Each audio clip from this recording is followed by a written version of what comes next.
Let's see. Next, 510 Letcher. 510 Letcher. All right. 510 Letcher is two bed, two bath, 1959 build. What do we know about that so far? Well, we can kind of relay that it's going to have one, because it's pre-1978. Again, we want to take a look at getting about asbestos testing or making sure that that asbestos has been, the magic word is encapsulation. So the magic word for today is going to be encapsulation. I might have to double check that because I will forget that most definitely. Let's see. The lot size itself is 7,200 square feet. The finished housing living area is just over 1,070, about 1,076 square feet. Owner agent vacant, fireplace capped and sealed. Ah, so we might have to dig out. If you want to use the fireplace, you might end up having to dig the fireplace out because it's been capped and sealed. Um, excuse me.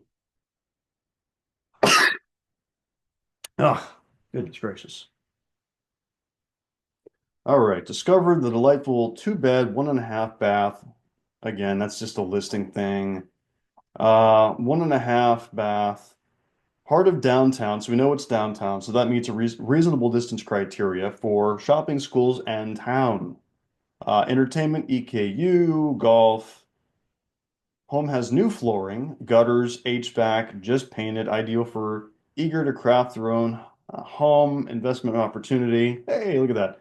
The property boasts a warm living space, practical layout, unique vision, backyard, quaint outdoor haven, potential garden slots, complete with unfinished basement, spacious crawl space.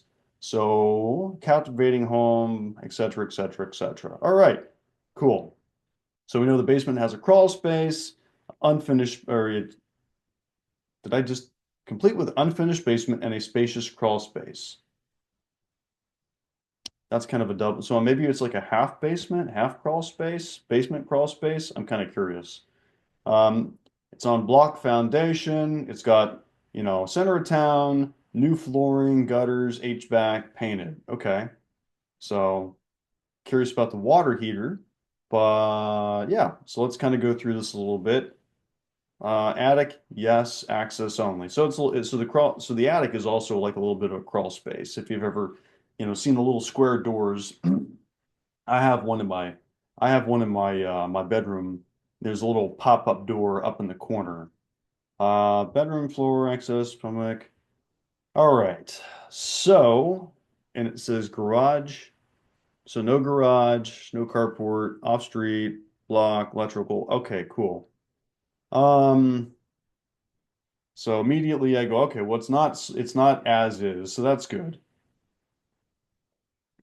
Not that there's anything wrong with as is, if that's what you're looking for, you just want to buy an investment property or you just want to get into a home because you don't have any options. That's fine. There's nothing wrong with an as is property. It's just kind of a red flag raiser for someone like myself. I don't have a preference for them personally.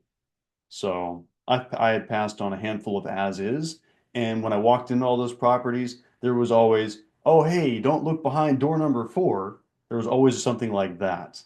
So, or it would have an inspection. Oh hey, by the way, it's missing, or the foundation has been cracked and it's been we put epoxy in the basement for the crack that runs right along the middle of the basement. Or my favorite one, I don't go into that right now, but there's some horror stories with as is, as you can tell. Anyway, we look at this and we looked at the floor, probably has retained the original, I think it was a 1950, did I say 1958 build? Letcher is a 1959 build.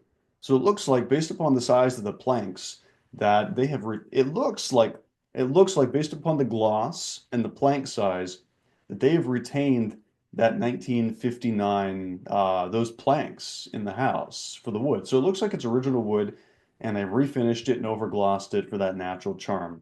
That's a lot of gloss. I'm not gonna lie, like I could tell from here. That's what it looks like. And it looks also like in the kitchen there's tile.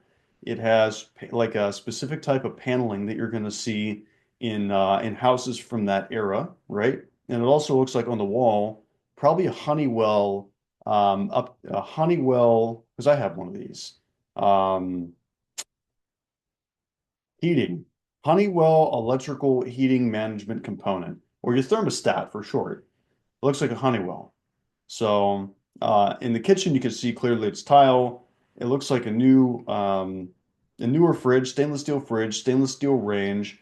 Probably it kind of looks like contractor grade counters, counter and cabinetry. So I've my my current property when I moved in, it had contractor grade counters and it had a contract, just in the sink and a dishwasher. Like some things are new, some appliances are new, some are contractor grade. It even has the original light fixture with what looks like the popcorn ceiling. Oh, my favorite from old house is the popcorn ceiling. So yeah, so it's got its own very unique charm to it. It has a very interesting wall.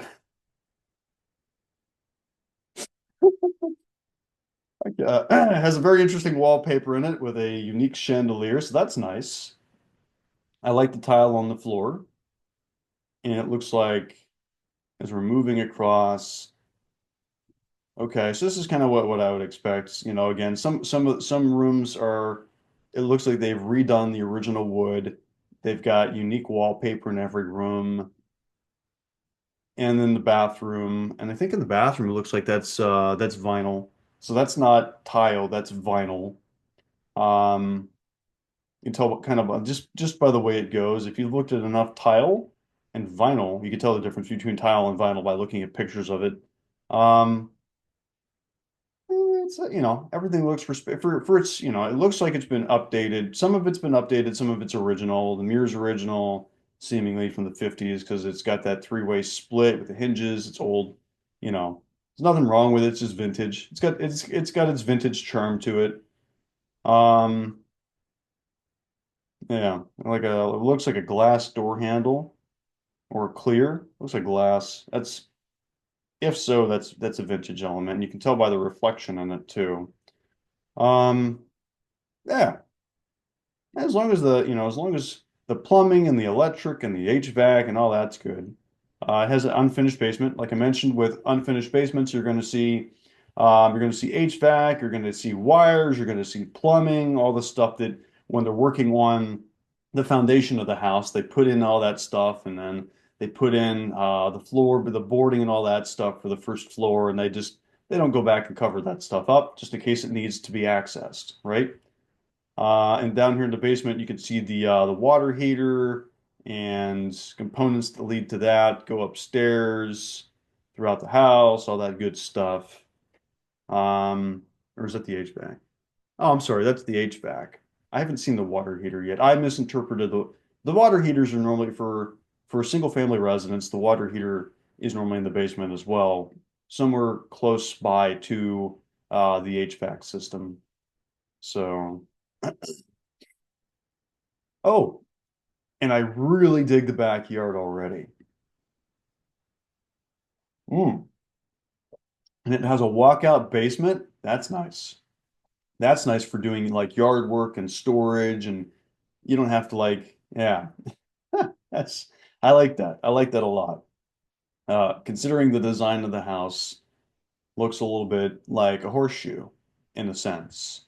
And I really like that, how the deck goes out. If you wanted, you could probably expand on the deck too. This is just a walkway out to the backyard. But yeah, I like that. And it has this one looks like it's could be a door maybe. Just depends. I really like that's a nice backyard. I like that. I like a good backyard personally. I really like a good backyard. So, based on what I'm looking at right now, we go back to the details. Yeah, so that is the best 7,200 square foot property, right? Uh, yeah. Okay.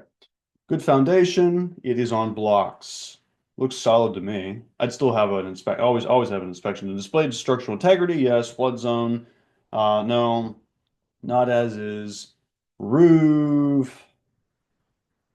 I mean, based upon what's been done, some contractor grade stuff, some, probably investor stuff.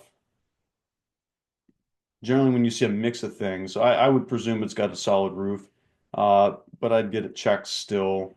But it looks good. I would probably get the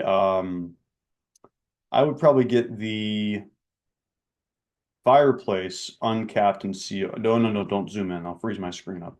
I would probably get the fireplace uncapped and unsealed because I like a good fireplace. But I know on the other side, when you're dealing with homeowners insurance, they like, they feel better and they won't up your prices if they know that you can't accidentally burn the house down from misuse of the fireplace. So that's personal choice if you want to keep it capped or if you want to pay, if you want access to it and pay a little bit more for homeowners insurance, personal preference. I would because I like a good fireplace, but you can also have a fire pit in the backyard. It's all personal preference.